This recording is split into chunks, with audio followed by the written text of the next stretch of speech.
All right, Pickle. On this playoff football Friday, it's time for our final pre-Thanksgiving Helpful Honda Mailbag Friday. The North Texas Honda dealers want to help you score on award-winning Hondas like the rugged and reliable 2024 Honda Ridgeline. Make sure to stop by your NTX Honda dealers today or visit ntxhondadealers.com to learn more. You asked, we'll answer. That's how this whole thing works. You guys put the questions in the comments on Wednesday. We gather them all up into a bushel basket, and we answer them here. That's thought how we were this in a works. cornucopia. I'm sorry, cornucopia. Correct. Thank you for correcting me. Get in the right mindset. Cornucopia, and we're gonna dig into that cornucopia and really answer the questions. I didn't really know how to dismount there, but well, it wasn't pretty, but you landed. And well, landing and crashing are different. Crashing is a type of landing. This is true, right? Yes. A bad one, but nonetheless, it is landing. What's our first question, Pickle? Let's go with, what are some under-the-radar games of this week? Okay. Under the radar. So, games that are not like top of mind. Like South Oak Cliff and Melissa is not under the radar. No, do you agree? That's very much in the radar. I talked about Houston, Lamar, and Ridgepoint. Mm-hmm. That's a little bit under the radar. Like, I would certainly categorize that as under the radar because I think people sleep on Houston ISD overall. And I think 4-point Ridgepoint, maybe because they have 2 losses, but people don't pay attention to. I'll give you 3 games from different classifications that I would classify as very interesting but under the radar. Okay? We will start. Where is this game? Certainly I could have done some research on this. Okay. We will start in where is this game? Oh. In College Station. Mm-hmm. In College Station. 7 o'clock Friday. It's College Station in Magnolia. Okay? I previewed on the Picks video Full Shear and A&M Consolidated, right? Mm-hmm. On the other side of that region, on the other side of Region 3, you've got College Station and Magnolia. And College Station's been rolling. College Station looks excellent. College Station's my pick to win the region. Mm-hmm. However, I think this Magnolia team is worth your attention because I think that they have a lot of the pieces that you need to beat a team like College Station. Now they got to go on the road. They apparently, I don't know if this was the coin. There was a coin flip at some point, either last year or this year, and so this game is in College Station. But the way that Magnolia plays, specifically the running game they've got with Hunter Andrews, I think he's a problematic matchup. And they're throwing the ball pretty well with Tanner Whittington. The other thing for me is that I think their defense can find a way to slow down Aiden Martinez-Brown. I think this game is way under the radar. If this game weren't in College Station, it would be close to like a pick'em game. Mm-hmm. But I think that because it's in College Station has the advantage. But keep an eye on that one. I think that's flying way under the radar. That's one. Okay, so that's a 5A game. I'll give you a 3A game. And I don't know why it's flying under the radar, because it involves a team that played in the state championship game last year. Mm-hmm. I think it's because there's four losses involved. Poth and East Bernard. Yep. I am fascinated by this East Bernard team. So they've got 3 losses on the year. But those losses, okay, Edna, Hitchcock, and Tidehaven. Those teams have won a combined, quick math here, 27 games this year. Yeah. They're 27-4, those 3 teams. They have rolled everyone else. They have absolutely rolled everyone else. And don't forget, it's not long ago that East Bernard kind of ran that region. Oh, yeah. They've got that slot T. The slot T is the devil. Although they are throwing the ball a fair amount. Mm-hmm. Did they change? Their quarterback, Clayton Falcus, has been good. This is an East Bernard team that I think is worth paying attention to. And for Poth, a team that's been very good, but maybe not as dominant as they have been in past years. Just keep an eye on this one. I'm interested. East Bernard has tweaked their offense a little bit, and I think that they can give Poth a little trouble. So that's another game that's under the radar. I'll give you one more.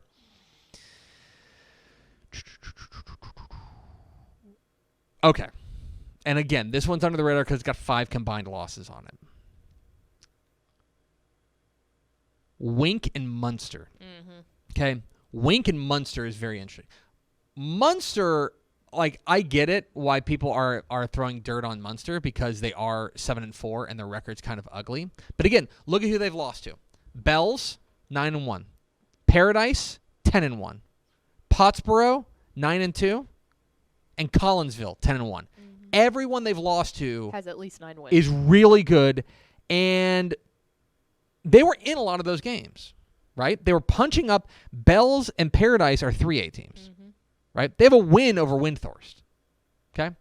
This is a Munster team that I think is serious, and they also, Brady Carney has a tendency to build his team up better as the season goes on. They get Wink. Wink was a team. It's now revisionist history. Like let's not do revisionist history. We had big concerns about Wink coming into the year because Cannon Gibson wasn't there. Mm-hmm. And while I don't think that they haven't replaced Cannon Gibson. That's a tough task to do. He's a singular player. Yes. They haven't replaced him. But what they've done is they found 2 guys to really carry the load. One of them is Jeremiah Gallardo, the senior.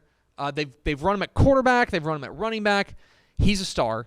But the real breakout star has been this freshman running back, Kamid, I think it's Faciani. Mm-hmm. He's going to go over 1,500 yards on the season this week. Like, he's been a stud.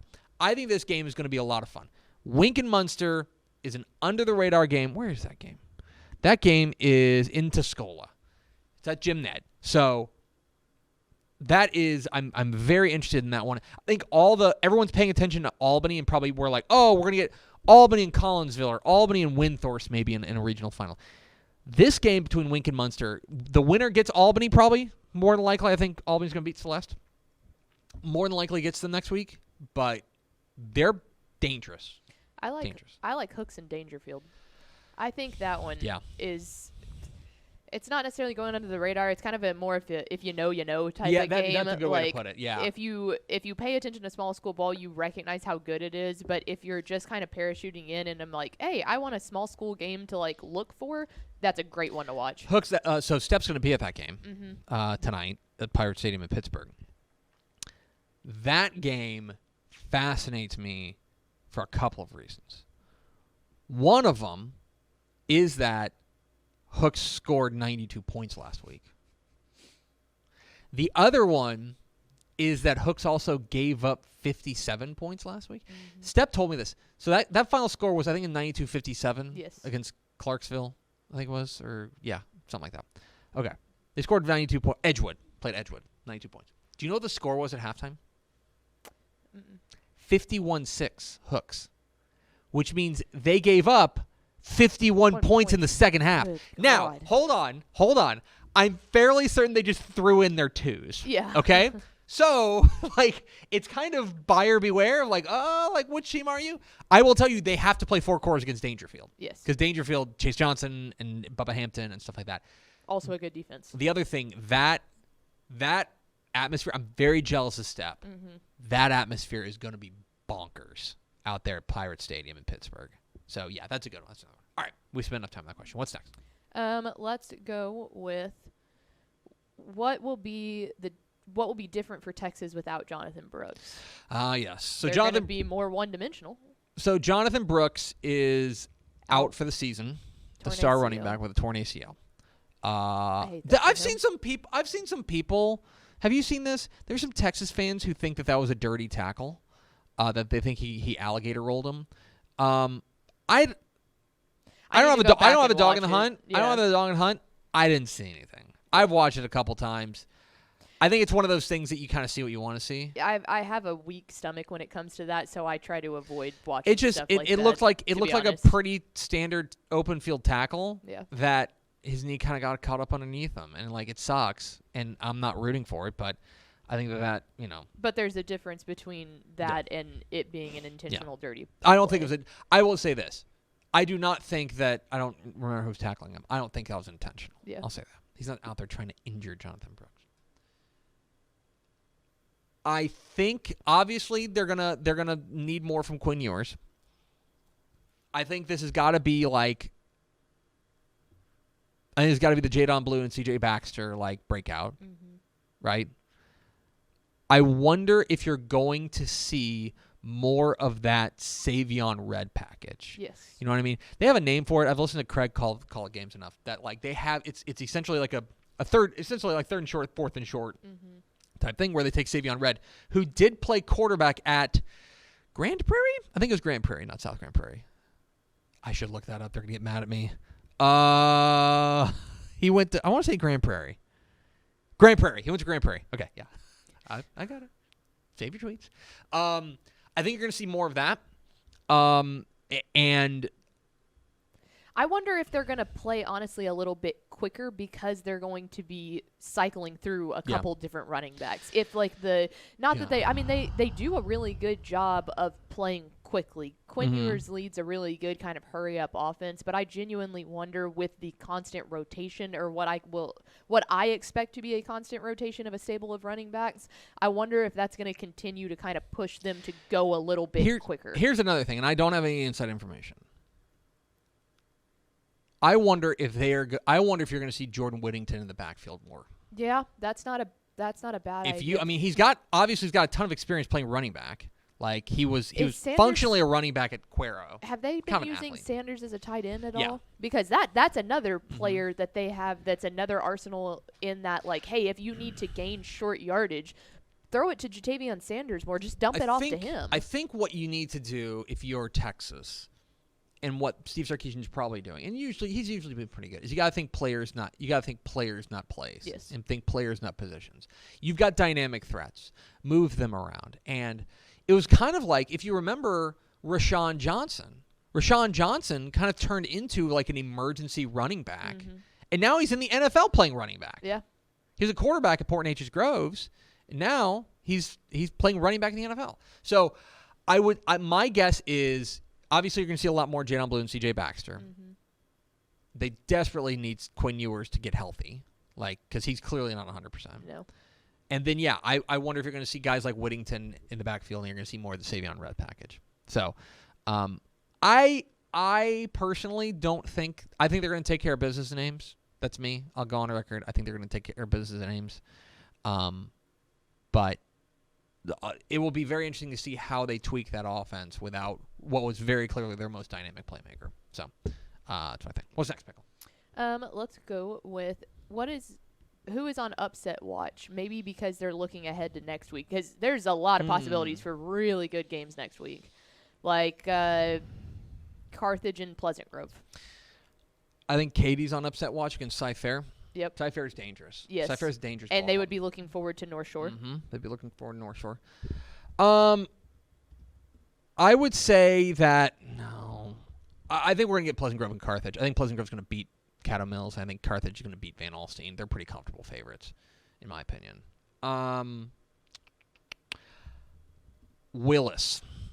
Willis has a very dangerous Tomball Memorial squad, and if they're looking forward to DeSoto, then they can get caught.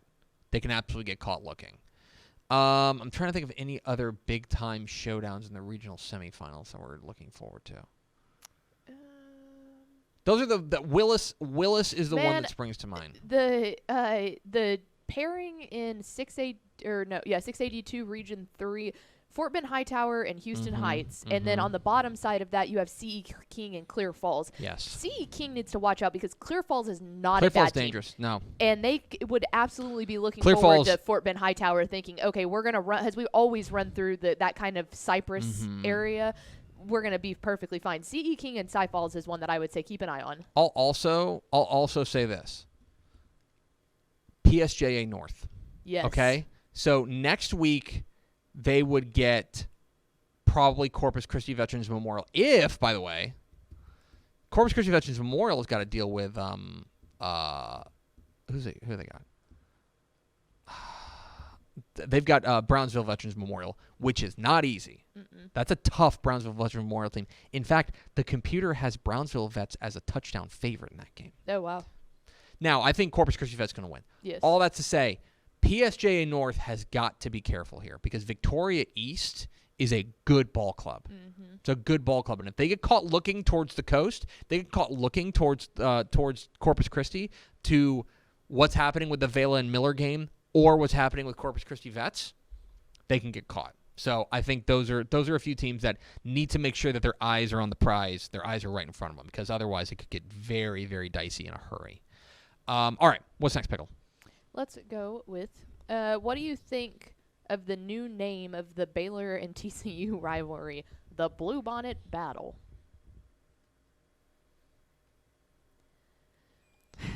I think it sucks. The trophy is even worse than the name. I think it sucks. Have you seen the trophy? Yeah. It looks like a hockey puck that your Looks like a hubcap. that your grandma painted for you. Looks like a hubcap that flew off a wheel on 35. Yeah, and then someone's crazy aunt picked it up and did a painting on it. It's awful. It's awful. And I get so.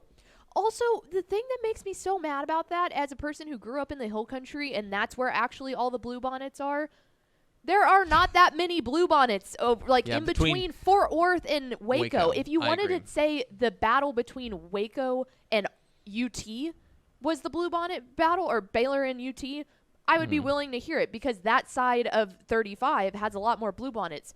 You don't see all that many bluebonnets there. Let's think what's between Waco and Fort Worth. You can call it the Traffic Bowl. Yep. You can call it the Kolache Bowl. Yes. The Kablosnik Bowl, right? Kablosnik, whatever. The Czech Bowl. The Czech Bowl. Because everyone stops in West. The Wampus Cat Bowl. Yes. Itasca's between there. The Italy Bowl. The Italy Bowl.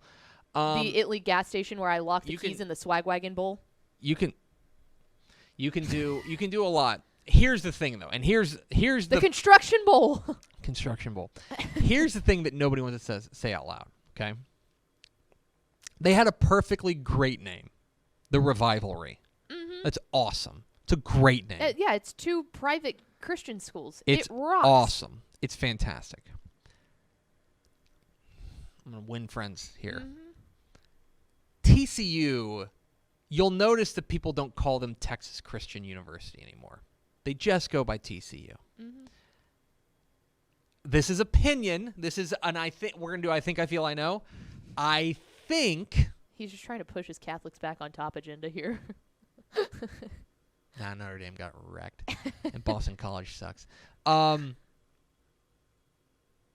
I think TCU is trying to distance itself. Not distance. I think they're trying to cast a broader net. Mm-hmm. And so I think they're trying to get away from that a little bit, like kind of just distance themselves. Mm-hmm. And when you call your rivalry with the Baptist school, the rivalry, that gets harder. Yes. And so I think that's what's going on here. But it sucks, and I'm not going to call it that. No. And they can't make me until they pay us to call it that. So it's the rivalry.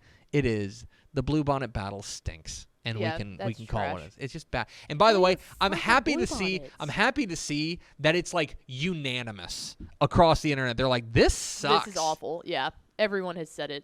Like, there's not I don't think there's anybody outside of like the marketing departments for Baylor and TCU that are like, this thing rocks. No, it's bad. It's very bad. Okay. Let's do one more. You got an ender? Yeah, we're a week out from Thanksgiving. What is your menu looking like? Which is interesting for you because you're hopping on a plane. Yeah, so I'm hopping on a plane on Tuesday morning. Did you end up getting a turkey shipped out there? No. I know we had talked about it at one point. Our favorite turkey place, which still waiting for that sponsorship. Yep. Our favorite turkey place is, all told, relatively affordable. Yes. You add on the shipping, though. Yeah. And the shipping gets, like, I want to say they wanted $40 to ship that turkey. Okay, yeah, and it's already. And I'm like, and it's going to be for an auxiliary turkey. Yep. It's like, so what I'm going to do is I'm going to wait. I'm going to keep my powder dry till Christmas. Because my wife was, so we're having Christmas at our house. Nice. My wife was like, because we usually do enchiladas and margaritas on Christmas Eve. Mm-hmm. As baby Jesus intended. Yeah, no, we do full-on pickle side Mexican Christmas. Absolutely. 110%. Absolutely, 100%. And then we normally do kind of Christmas dinner with a turkey. My wife brought up the idea. She's like, well, what if we did enchiladas on Christmas Day? And I looked at her and I said, honey, I just really want turkey on Christmas Day. And so I'm gonna get what I want. Now, we're probably, for Christmas, we're probably not going to cook a ton. We're probably going to do a lot of, like, go to different places and get sides that are already made. Well, that's the other thing about our favorite turkey place. There's a lot of really good sides that they sell as well. Yeah. Well, and that's kind of cool, too, because we always get, like, more of, like, the Cajun turkey side of it. And so that's, like, that's cool for Christmas because it's something different. It is something different. Absolutely. Yeah. So I need to talk with – I have had conversations with my in-laws because they're in charge. We're going to their house up in St. Louis. And turkey, obviously, mashed potatoes, green bean casserole. I want to say we're going to do – I think she's going to let me make my Brussels sprouts. Oh, nice. Brussels sprouts, rolls, etc. And then I believe because – and I think I've mentioned this before, but like Max is egg free. He's mildly allergic to egg. So we're gonna find like an egg free like pumpkin pie recipe and stuff like that. So yeah, I might try to. I'm usually the guy. It's been a minute since we did Thanksgiving up there in St. Louis. Yeah. But I'll probably get a wild hair on like Wednesday afternoon and be like, you know what? I'm going to the store and I'm gonna go buy something to make or something like that. So I'll probably get a wild hair and do that. But that's where we're at. Because I know you're hosting. I am hosting, and it's like full family this time. You're the hostess with the mostest. So I set the menu. Yes, you do. So I'm taking care of turkey, which Tuesday is turkey gathering day for me at our favorite turkey spot. So don't worry, they're still getting our business. Like I've got this on lockdown. I'm doing the dressing, which I have my grandma's turkey dressing recipe. So doing that, I've obviously got GBC because I call ISO on that every single year, regardless of where we're at. And then I'm doing the mashed potatoes and the gravy. My parents are bringing up a ham. And then it's the rest. My mom makes really good sweet potatoes. We've got deviled eggs. My granny makes really, really good homemade cranberry sauce. So she's going to bring that. Rolls, sweet tea, desserts, mac and cheese, the whole 9 yards. We're going all out. Yeah. So very, very excited. But I've got since everyone is traveling up here, which is about a 4-hour trip for all of my family that's coming, I'm taking on like the massive bulk of all of the prep. Okay. Well, do you feel like you're in a good spot? Oh yeah. So I've hosted Thanksgiving before, and it went really well the last time. This one's a lot more people, so there's a little bit more pressure. But I feel good. I feel confident.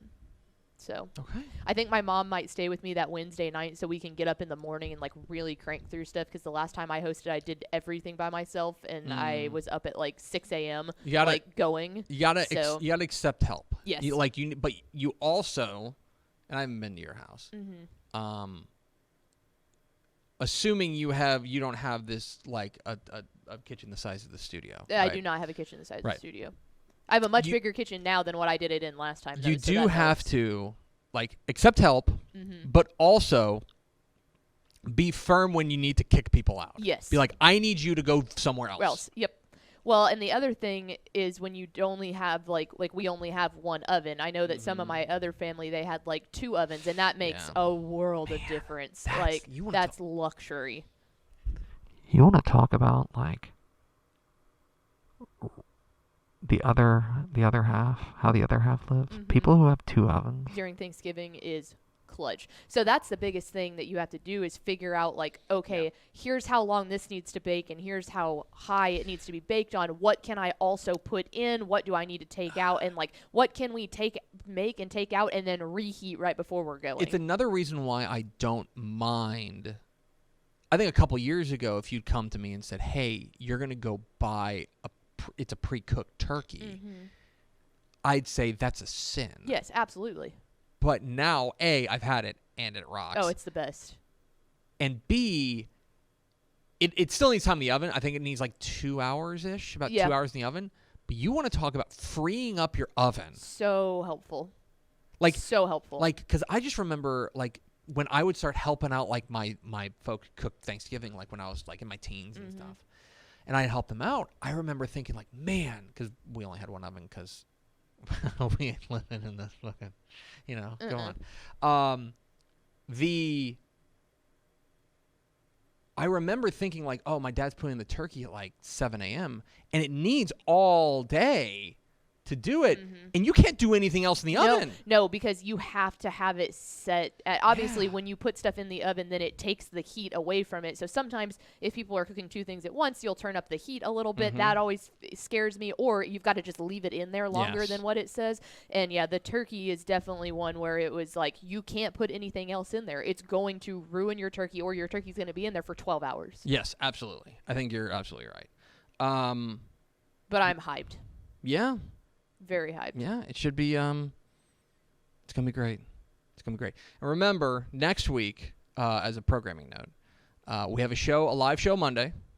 We'll have a taped show Tuesday, and then we're dark the rest of the week. Yep. So no show Wednesday, no show Thursday, no show Friday. We will be back on Monday. After that Friday, the day after Thanksgiving, you can watch Dave Campbell's Texas Football Tonight. We will be doing an episode on Friday. So yeah, I'm supposed to be calling the game on Bally. Scoreboard will move to scoreboard is tonight, Friday, for Abilene Denton Ryan. That's tonight. Next week, it is moving to Saturday, and depending on when the game is that Bally's going to do, will depend on when I'm working as well. I might be working Saturday afternoon. I might be working Friday night. Whatever. So, all that's to say, don't expect a show next Wednesday. We gave Powers the week off. He's already. Yep. He's in the Bahamas. He's gallivanting. He is gallivanting. That's going to do it for us. Thanks for spending a little bit of your day with us. Follow us on Twitter at DTF. Like us on Facebook, facebook.com/Dave Campbell's. Follow us on Instagram, instagram.com/Dave Campbell's. And, of course, see us at texasfootball.com. Thanks so much for watching that video. If you would like more and to be notified when they come out, go ahead and click that subscribe button right down there. You can also watch Texas Football Today every day live at noon on texasfootball.com, Facebook, Twitch, and right here on YouTube. For more of the best coverage of Texas football in the Lone Star State, go to texasfootball.com/subscribe.